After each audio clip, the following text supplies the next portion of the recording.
হরে কৃষ্ণ।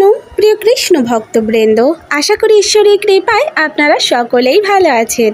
আজও আমি আপনাদের মাঝে উপস্থিত হয়েছি আরও নতুন একটি শিক্ষণীয় কাহিনী আপনাদের শ্রবণ করানোর উদ্দেশ্যে। তো আসুন শ্রবণ করা যাক। রাধে রাধে। ভক্তি নানা প্রকার, রাজসিক, তামসিক এবং সাত্ত্বিক। কেউ ষোড়শোপচারে ভগবানের পূজা করে, কেউ বা ঢাকঢোল পিটিয়ে লোকজন নিমন্ত্রণ করে ঘটা করে ভগবানের পূজা করে জানান দেন যে তিনি ভক্ত। আবার কেউ সবার অলক্ষ্যে নিজের কুঁড়ে ঘরে মাটির প্রদীপ জ্বালিয়ে ভগবানের সামনে বসে কাঁদেন। এরা সকলেই ভক্তিতে আচ্ছন্ন। ভক্তিভাব প্রকাশের ধরনটির তারতম্য ঘটে। এর মাঝে কে ভগবানের প্রিয় ভক্ত বলুন তো? তাহলে আসুন শোনা যাক একটি পৌরাণিক কাহিনী অনুসারে যা শোনা যায়। নারদ মুনি ছিলেন নারায়ণের ভক্ত। নারদের মনে একটি ধারণা ছিল তিনিই নারায়ণের শ্রেষ্ঠ এবং সর্বাধিক প্রিয় ভক্ত।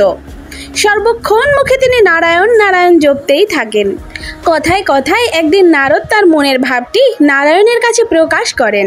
সেটা বুঝতে পেরে নারায়ণ নারদকে বলেন, নারদের চাইতেও একজন প্রিয় ভক্ত তার আছে। নারদ জিজ্ঞাসা করেন, কোথায় থাকেন সে ভক্ত?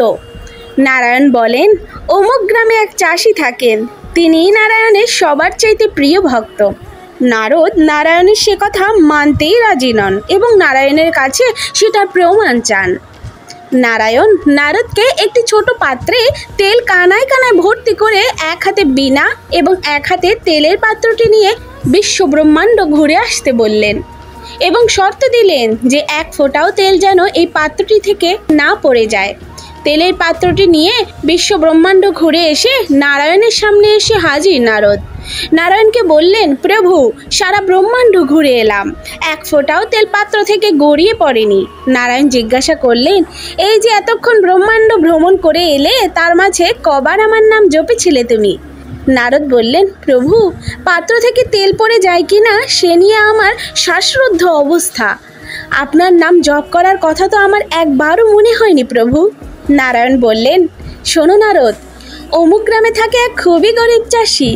অর্ধাহারে অনাহারে স্ত্রী পুত্র সংসার নিয়ে নিদারুণ কষ্টে দিনাতিপাত করে। ভোরবেলা মাঠে বেরিয়ে যায়, সন্ধেবেলা বাড়িতে ফিরে স্ত্রী পুত্র নিয়ে আহার আদি সেরে যখন শুতে যায়, একবার শুধু হে নারায়ণ বলে শুয়ে পড়ে। শীত গ্রীষ্ম বর্ষা আহার যেদিন জুটলো বা আহার যেদিন জুটলো না, সেদিনও রাতে শোয়ার আগে সে একবার আমার নাম স্মরণ করেন। জীবনে এত দুঃখ কষ্টের মাঝেও সে আমায় স্মরণ করতে একটা দিনও ভুলে না। আর একটি ছোট তেলের পাত্র নিয়ে ঘুরতে গিয়ে তুমি আমায় ভুলে গেলে। এবার তুমি বলো নারদ, কার আমার প্রিয় ভক্ত হওয়া উচিত, সেই কৃষক নাকি তুমি? নতমস্তকে নিশ্চুপ হয়ে নারায়ণের সামনে দাঁড়িয়ে আছেন নারদ। এই কাহিনীটি শিক্ষণীয় বিষয় এটাই যে আমরা যত কষ্টেই থাকি না কেন, যত বিপদের সম্মুখীন হই না কেন, বিপদে একেবারে দিশেহারাও যদি হয়ে যায়, তাও যেন ভগবানের নাম জপ করতে কেউ ভুলবেন না। অনেকবার নাই বা হোক, কিন্তু একবার যেন ভগবানের নাম আমরা রোজ স্মরণ করি। এতেই ভগবান তুষ্ট হয়। সুখে দুঃখে ওই ভক্তটি তো আমার নাম স্মরণ করতে কখনো ভুলে যায়নি। যতই বাধা বিপত্তি আসুক না কেন, ও তো সর্বদা আমার নাম স্মরণ করেছে। সে একবারই হোক না কেন, কিন্তু করেছে তো। ভগবান এতেই সন্তুষ্ট হয়। তাই আসুন না, সব কিছু ভুলে, সব দুঃখ কষ্ট ঝামেলা সব কিছু ভুলে আমরা ভগবানের নাম স্মরণ করি। না হোক 1000 বার, কিন্তু একবার তো করতেই পারি, তাই নয় কি? রাধে রাধে। গোপলীলা কাহিনী এই চ্যানেলটির উদ্দেশ্য হলো আপনাদের হৃদয়ে কৃষ্ণ প্রেম ও ভক্তি জাগ্রত করা। আমাদের যে কোনো রকম ভুল ত্রুটি ক্ষমা সুন্দর দৃষ্টিতে দেখবেন এবং এরকম আরও নিত্য নতুন কাহিনী শ্রবণ করার উদ্দেশ্যে আমাদের চ্যানেলটিকে সাবস্ক্রাইব করে আমাদের পাশে থাকবেন। রাধে রাধে।